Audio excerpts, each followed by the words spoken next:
नमस्कार साथियों, स्वागत है आपका आरपीएससी गुरुजी यूट्यूब चैनल पर।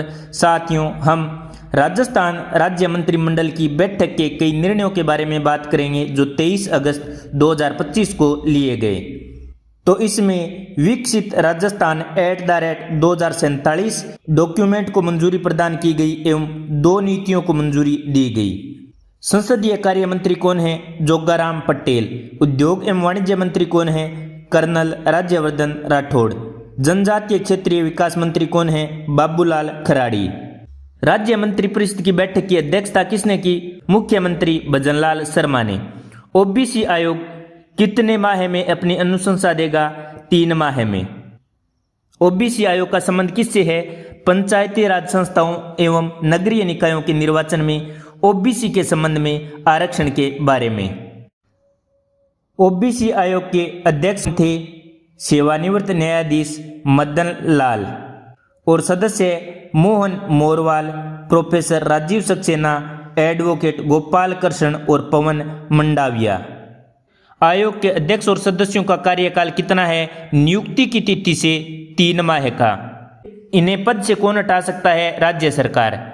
यदि राज्य सरकार को लगे कोई सदस्य अथवा अध्यक्ष लोकहित में पद पर उपयुक्त नहीं पाया जाता है तो।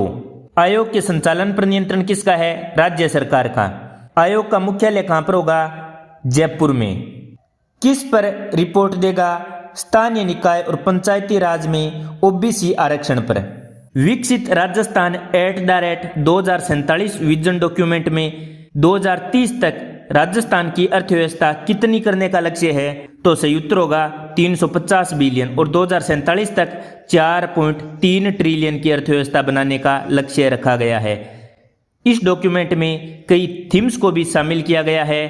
कौन सी थीम्स हैं? जन कल्याण एवं सामाजिक सशक्तिकरण, तीव्र विकास एवं रोजगार सृजन, भविष्य उन्मुख राजस्थान के लिए भौतिक अवसंरचना और सतत विकास तथा सहायक आधार नीति, वित्त एवं शासन। इस डॉक्यूमेंट में प्राथमिकता किसे दी गई है? 100% साक्षरता, छात्र केंद्रित और कौशल आधारित शिक्षा प्रणाली को, युवाओं और महिलाओं के सशक्तिकरण को, सभी के लिए गुणवत्तापूर्ण स्वास्थ्य सेवाओं की उपलब्धता को, सतत जल प्रबंधन को, स्मार्ट शहरीकरण को, किफायती आवास को, आधुनिक परिवहन को, पर्यावरण संरक्षण और हरित ऊर्जा को प्राथमिकता दी गई है। विश्वकर्मा युवा उद्यमी प्रोत्साहन योजना स्वीकार की गई है। इसमें 18 से 45 वर्ष तक की आयु वर्ग के युवाओं को मार्जिन मनी एवं कम ब्याज दर पर ऋण उपलब्ध कराया जाएगा। अधिकतम 2 करोड़ रुपए तक के ऋण पर 8% तक ब्याज अनुदान दिया जाएगा। महिला, SC, ST, दिव्यांग श्रेणी के उद्यमियों को, ग्रामीण क्षेत्र में स्थापित उद्यम, कार्ड धारक, बुनकर एवं शिल्पकारों को 1 करोड़ रुपए से अधिक और 2 करोड़ रुपए तक अतिरिक्त 1% ब्याज अनुदान भी मिलेगा, यानी इन्हें 7% ब्याज देना होगा। वित्तीय संस्थानों द्वारा दिए गए ऋण पर 25% अथवा अधिकतम 5 लाख रुपए तक मार्जिन मनी अनुदान उपलब्ध कराया जाएगा। रिम्स की स्थापना के लिए विधेयक आएगा। रिम्स कहां पर है? जयपुर में। रिम्स का पूरा नाम क्या है? Rajasthan institute of medical sciences. AIIMS नई दिल्ली की तर्ज पर इसे विकसित किया जाएगा। रिम्स जयपुर राजस्थान का एकमात्र PG स्तर का चिकित्सा संस्थान होगा। सवाई मानसिंह चिकित्सा महाविद्यालय के अधीन संचालित राज्य कैंसर संस्थान भी रिम्स के अधीन होगा। नगरीय क्षेत्रों में विभिन्न उद्देश्यों के लिए भूमि आवंटन नीति 2025 को मंजूरी प्रदान की गई है। अब भूमि का आवंटन आरक्षित या DLC दर की 40% पर किया जाएगा। यह भूमि नीति आवंटन नीति 2015 को प्रतिस्थापित करेगी। रिक्को एवं आवासन मंडल को भी अब कृषि DLC दर पर भूमि आवंटित की जा सकेगी। एयरोस्पोर्ट गतिविधियों हेतु हवाई पट्टियों की भूमि लीज हेतु आवंटन नीति मंजूर की गई है। नीति का नाम क्या है? एयरोस्पोर्ट्स गतिविधियों हेतु हवाई पट्टी की भूमि लीज आवंटन नीति। भूमि का लीज शुल्क 100 रुपये प्रति वर्ग मीटर प्रति वर्ष तथा कंसेशन शुल्क 6 लाख रुपए प्रति एयर स्ट्रिप प्रति वर्ष होगा। पहले 5 वर्षों तक दरों में 5% एवं 6वें से 20वें वर्ष तक 10% वार्षिक वृद्धि की जा सकेगी। लीज की अवधि कितनी होगी? अधिकतम 20 वर्ष तथा अधिकतम 2000 वर्ग मीटर भूमि आवंटित की जा सकेगी। NBCC राजस्थान मंडपम एवं GCC टावर का निर्माण करेगी रिक्को की 95 एकड़ भूमि पर। इसमें अनुमानित लागत 3700 करोड़ रुपए आएगी, जिसमें 635 करोड़ रुपए राज्य सरकार देगी और परियोजना पूर्ण होने की अवधि कितनी है? 30 माह है। इस 95 एकड़ भूमि में 15,000 वर्ग मीटर भूमि पर यूनिटी मॉल का निर्माण भी किया जाएगा। कौन करेगा यूनिटी मॉल का निर्माण? रिको। तो याद रखना, राजस्थान मंडपम कहाँ पर होगा? जयपुर में। जीसीसी टावर जयपुर में और यूनिटी मॉल जयपुर में। राजस्थान राज्य राजमार्ग शुल्क नियम में एक्सप्रेसवे की दरों में भी संशोधन कर दिया गया है। कारखाना राजस्थान संशोधन विधेयक 2025 लाया जाएगा। यह कारखाना अधिनियम 1948 केंद्रीय अधिनियम में संशोधन करेगा। इसमें कार्य समय में बदलाव किया जाएगा। दैनिक कार्य अवधि अधिकतम 9 घंटे से बढ़ाकर 10 घंटे की जाएगी। विश्राम से पूर्व कार्य अवधि को 5 घंटे से बढ़ाकर 6 घंटे किया जाएगा। कार्य समय एवं विश्राम अवधि सहित कारखाना श्रमिकों के कार्यस्थल पर अधिकतम समय सीमा को 10.5 घंटे से बढ़ाकर 12 घंटे की जाएगी। तिमाही में ओवर टाइम की सीमा अधिकतम 144 घंटे की जाएगी। इसके लिए श्रमिकों की सहमति आवश्यक होगी। महिला श्रमिकों को सुरक्षा शर्तों एवं लिखित सहमति से रात्रिकालीन पारी में कार्य करने की अनुमति दी जा सकेगी।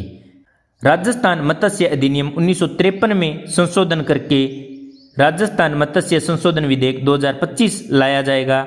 मत्स्य अपराधों के लिए जुर्माना की राशि बढ़ाकर 25,000 रुपये से 50,000 रुपये कर दी जाएगी। अपराधों के समन हेतु निर्धारित राशि 100 रुपये से बढ़ाकर 25,000 रुपये कर दी जाएगी। अर्थात पहली बार अपराध पर जुर्माना 25,000 रुपये लगेगा और पुनः अपराध करने पर 50,000 रुपये लगेगा। विभिन्न सेवा नियमों में भी संशोधन किया गया है।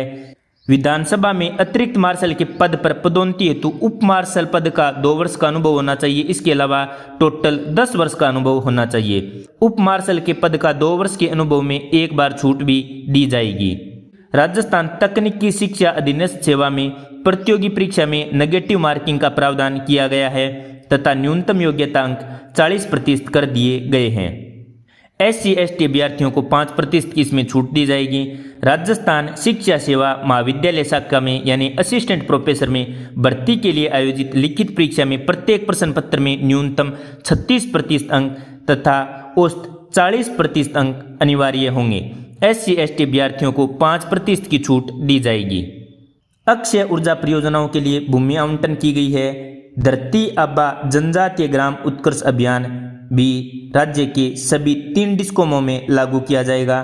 इस योजना में ऐसे गांवों को शामिल किया गया है जिनकी जनसंख्या 500 या उससे अधिक है और जिनमें कम से कम 50% आदिवासी निवासी हैं। इनके अलावा आकांक्षी जिलों के वे गांव भी शामिल किए गए हैं जहां की आदिवासी जनसंख्या 50% या उससे अधिक है। जनजातीय क्षेत्रीय विकास मंत्री कौन है? राजस्थान के बाबूलाल खराड़ी। अब साथियों कुछ प्रश्न देख लेते हैं। विकसित राजस्थान @2047 विजन डॉक्यूमेंट का मुख्य उद्देश्य क्या है? तो सही उत्तर होगा ऑप्शन बी, आर्थिक समृद्धि, सतत विकास और समावेश प्रगति। विकसित राजस्थान विजन डॉक्यूमेंट का लक्ष्य है वर्ष 2047 तक राजस्थान को विकसित राज्य बनाने का। ऑप्शन बी राइट होगा। 2030 तक कितनी अर्थव्यवस्था की जाएगी और 2047 तक कितनी अर्थव्यवस्था का लक्ष्य रखा गया है? नीचे आप कमेंट में अवश्य बताएं। विश्वकर्मा युवा उद्यमी प्रोत्साहन योजना किस आयु वर्ग के युवाओं के लिए है? तो सही उत्तर होगा 18 से 45 वर्ग के लिए। विश्वकर्मा युवा उद्यमी प्रोत्साहन योजना के अंतर्गत कितनी अधिकतम राशि पर ऋण प्रदान किया जाएगा? तो सही उत्तर होगा ऑप्शन सी, 2 करोड़ रुपए तक। कारखाना राजस्थान संशोधन विधेयक 2025 के अनुसार श्रमिकों की दैनिक कार्य अवधि कितने घंटे कर दी गई है? तो सही उत्तर होगा ऑप्शन सी, 10 घंटे। कारखाना राजस्थान संशोधन विधेयक 2025 के अनुसार तिमाही ओवर टाइम की अधिकतम सीमा कितनी होगी? तो सही उत्तर होगा ऑप्शन बी, 144 घंटे। राजस्थान मत्स्य संशोधन विधेयक 2025 के अनुसार पहली बार अपराध पर अधिकतम जुर्माना कितना होगा? तो सही उत्तर होगा ऑप्शन सी, 25,000 रुपये और पुनः अपराध पर कितना होगा? 50,000 रुपये। धरती आबा जनजातीय ग्राम उत्कर्ष अभियान कहाँ पर लागू किया जाएगा? तो सही उत्तर होगा 500 या अधिक जनसंख्या तथा 50% आदिवासी निवासी वाले गांव में। ऑप्शन बी राइट होगा। नगरीय क्षेत्रों के लिए भूमि आवंटन नीति 2025 में सामाजिक उपयोग हेतु भूमि कितने प्रतिशत पर दी जाएगी? तो सही उत्तर होगा ऑप्शन सी 40% पर। एयरोस्पोर्ट्स हेतु भूमि का लीज शुल्क कितना निर्धारित किया गया है? तो सही उत्तर होगा ऑप्शन बी 100 रुपये प्रति वर्ग मीटर प्रति वर्ष। एयरोस्पोर्ट्स नीति में भूमि की अधिकतम आवंटन सीमा कितनी होगी? तो सही उत्तर है ऑप्शन सी 2000 वर्ग मीटर। तो साथियों, राज्य मंत्रिमंडल की बैठक में ये निर्णय लिए गए थे। आपको वीडियो कैसा लगा नीचे कमेंट में अवश्य बताएं। यदि आपने अभी तक आरपीएससी गुरुजी यूट्यूब चैनल को सब्सक्राइब नहीं किया है तो सब्सक्राइब अवश्य करें। धन्यवाद। जय हिंद, जय भारत।